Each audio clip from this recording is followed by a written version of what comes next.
Welcome to the Softland Central podcast, your home for market entry knowledge and resources. Softland Central is brought to you by Softland Partners, an online marketplace to help you find best fit resources for your market entry. Find them at softlandpartners.com. So, well, let's talk about the E-2 then, and that's certainly that's your home. You have home court advantage on that one. So tell us about the E-2. What are the sort of basics of it, so we have a good understanding? Yeah, so I think this is a great visa. Again, you can do it as an investor, or you can do it as an employee if you were a manager or skilled, essential skilled employee. And so as an investor, you need to be from a treaty country. There are 68, I should know the exact number. There are many of them, but a lot of countries are not, right? So Brazil, China, India, Russia, none of them are treaty countries. There are some other ways to get a treaty country passport if it's very important to you. But let's say you're from Canada, or you're from Bulgaria, or you're from Argentina, right? All treaty countries. As an investor, you need to invest in the United States. Hey, I want to start this company. Can be you would buy something, start something. It can be anything that is for profit and legal. And I'm going to, I'm going to get an office. I'm going to invest in some inventory or what have you, or I'm going to purchase this business. You do that first, then you apply for the visa and say, hey, I've already invested, $200,000 in a business in the United States. Here's how I've done it, receipts, bank statements, etc. And apply for the visa. You can come over for a matter of years. It depends on what country you're from, how long you have that option. And after, when that visa needs to be renewed, you can renew it as long as the company still meets the requirements. You can renew it for the next 30 years, 40 years, renewable indefinitely. So it's a really great option for people who want to stay and they're like, hey, I think I want to live in the US, like maybe for the rest of my life. This could be a great option. Cool. And so you mentioned buying or acquiring a business. Yeah. It could also be if I want to open an office here or anything like that, where you're hiring people and or buying property, setting up manufacturing, whatever. It's really measuring that total investment. So, and you had mentioned $200,000. Is there a minimum threshold in terms of from a treaty country?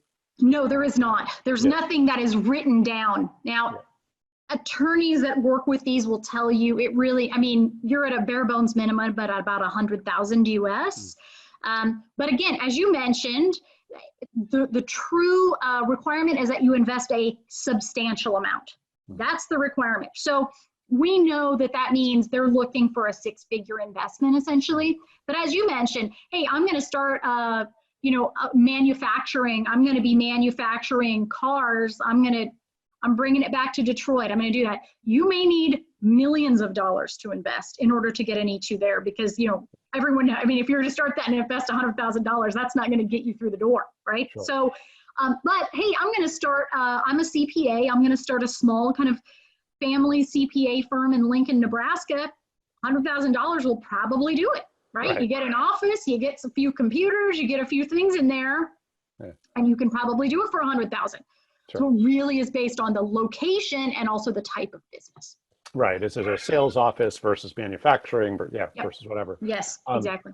So you had mentioned that there are some pathways for non-treaty country entrepreneurs. So can you, I know that gets a little bit complex, but could you talk a little bit about that so people have a sense of those pathways?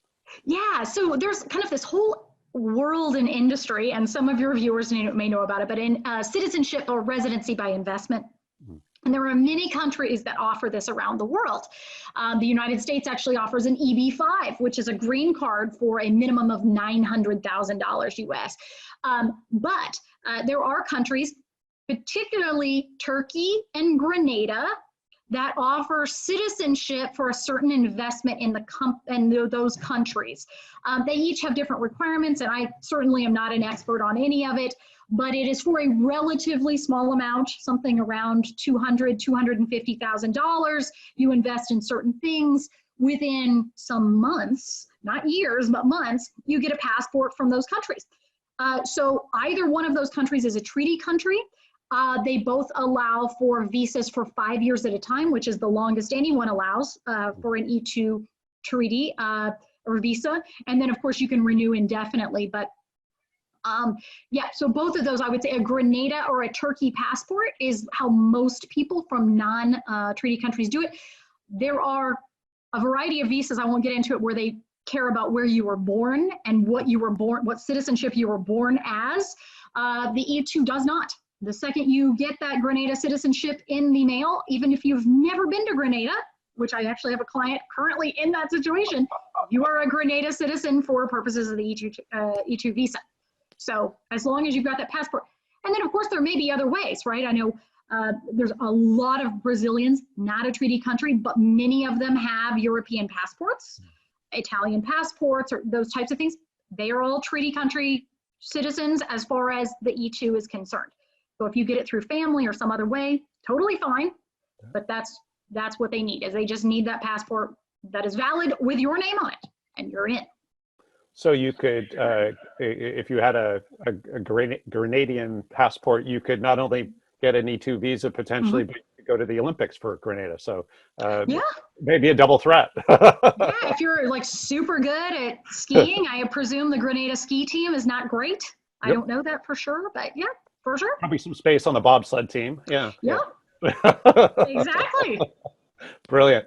So, so how about the E-2? It sounds like there's some significant strengths. What would be the kind of key strengths of the E-2? The E-2 is great because you're running your own business, right? I mean, as an investor, now again, there are E-2 employees, but as an investor, you're running your own business. You're doing your own thing, and you can pick whatever you want. That is legal and for profit. So whatever you want. So that's, I think, a great strength. Another great strength is you have time to ramp up the business. The requirements are that the business pays you enough to support your family and that you have employees at the end of 5 years. Now, attorneys that are in the know will tell you need employees before that time, but there are no minimum employees either. You don't have to have 10 or 15 or 2. It really depends on the business. And it gives you some time and some breathing room to really develop the business before you have to go for the renewal. For most countries, you have very flexible travel.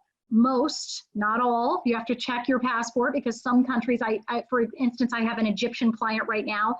Their visa with Egypt is only good for 1 entry, which is not great. But you know, most European countries, even South American countries that are eligible, Canada, Australia, there's a lot of different countries, a lot of Asian countries are unlimited travel. So that's really great. You can renew this for the rest of your life. Your spouse will be with you as long as you're here. Your spouse will be here. Your spouse will get a work permit and can work anywhere he or she wishes, including starting their own business, working for you. They do not need separate sponsorship to work anywhere. As long, I mean, if they want to be a teacher and a school will hire them, then they're a teacher. They can do whatever they want. The kids are here until they're 21 years old, can attend any school they wish. So I think in that way, it gives a lot of flexibility, not to mention that this is a visa that the US government likes. They like, you're writing checks, you're hiring Americans. They are interested. They love that. So it really, you know, with good document preparation and a great business, you've got a really good shot of getting this visa. So those are the things that I really love about it. Cool. And I know some visas have an annual limit in terms of the number of people they let in. Does E-2 have any kind of limitation in terms? So it's really opportunistic. It is. That's the other great thing. There's not a wait time. You're not going to be, it's not like the EB-5, right? A lot of people are looking for alternatives. That's why the E-2 is a great alternative. There aren't any wait times other than getting your interview, which usually is in a matter of, 4 to 8 weeks. So as soon as you get your documents together and submit, you're waiting a couple of months to get your interview. And so it's not years and years. You can get here quickly. There are no limits. There are some very popular countries, or there are, a handful of countries that do the vast majority of these, but that's fine. It doesn't matter. There's no wait times, nothing. So it's great in that way as well. Cool. And you mentioned interview. What does the interview process look like? What should people be prepared for in terms of the interview? Yeah, that's one of the things. That's a great question, and I get that from everyone. That is something that I really strive to do very well too. Is once we have that interview date, usually we will get that from the consulate. Every consulate kind of operates their interview schedule differently, but usually they will contact us and say, "Hey, it's going to be May 2nd or whatever." Then I will do a fake interview with a person, right? So we will go over, there are usually a set list of questions after speaking with people who have historically worked for consulates around the world. That's kind of how it goes. They have a set list of questions they will usually ask. Questions like, why are you going to be successful with this business? Why did you choose this business? If you have a business partner, who is this person? How do you know this person? Those are very common questions. How much did you invest in this business? How many employees do you expect to have in this business on, in year 2, in year 5, that kind of thing. If you have a kind of more obscure type of business, they may ask, what is this? Even if it's explained, if you are operating a sushi restaurant, you're not going to get that question. But I've had some people who have done some really kind of interesting businesses, like very kind of, oh, wow, I didn't even know people did this for a job. Very interesting. So, you get more questions about, what is this? I don't understand it, just because I don't. And then there may be a few questions that relate specifically to you. Like, oh, I see that you're missing this and this and this. Why? What happened here? Or can you explain how you got your money? Because I understand this one thing, but then this wasn't clear. That would be on a case-by-case basis. But yeah, that's how it goes. They're usually, depending on the country, depending on the interviewer, depending on the interviewee, 10 to 15 minutes typically at the consulate or embassy in your home country. And then usually they'll either approve you or deny you, like right there. So you'll know there's no more waiting, typically. Cool. And it doesn't sound like there's any algebra or calculus questions. No. Well, that's good then. No physics quizzes at the thing. They just want to make sure you know what was in your application and somebody else didn't just do it for you and you're kind of along for the ride. That's the biggest thing. Yeah. Very cool. Very cool. And weaknesses, what would be the weaknesses of the E-2?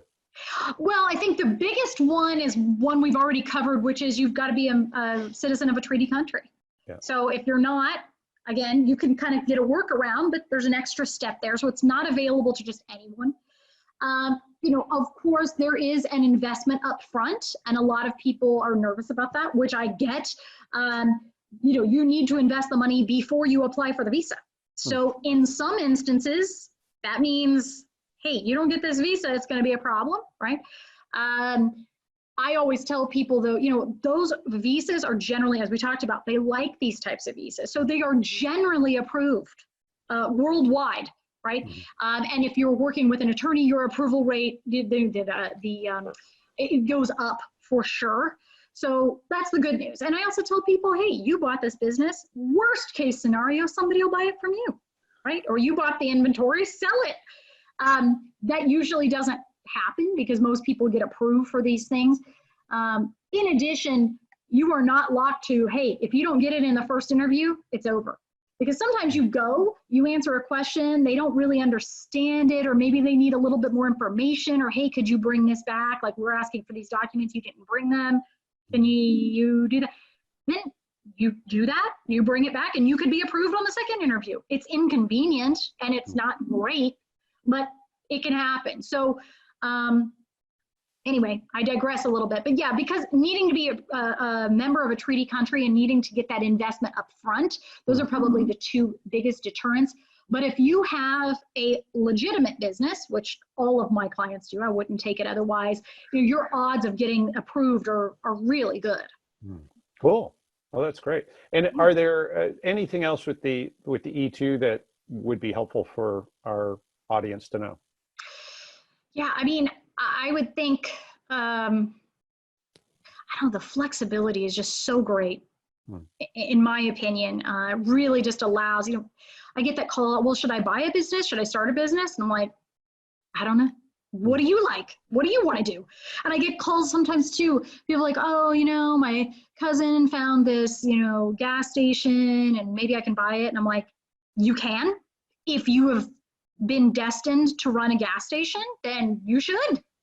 But if you want to be an accountant, or if you want to run a marketing company, or if you've always wanted to have an ice cream shop, you should do that instead. Because, you know, for the E-2, here's actually another answer to your question in the long way. But sometimes people get confused, especially people who know about the EB5, but maybe don't know about the E-2. It's a little bit rarer. It's not rare, but it's not as popular. It hasn't gotten as a lot of press as the EB5.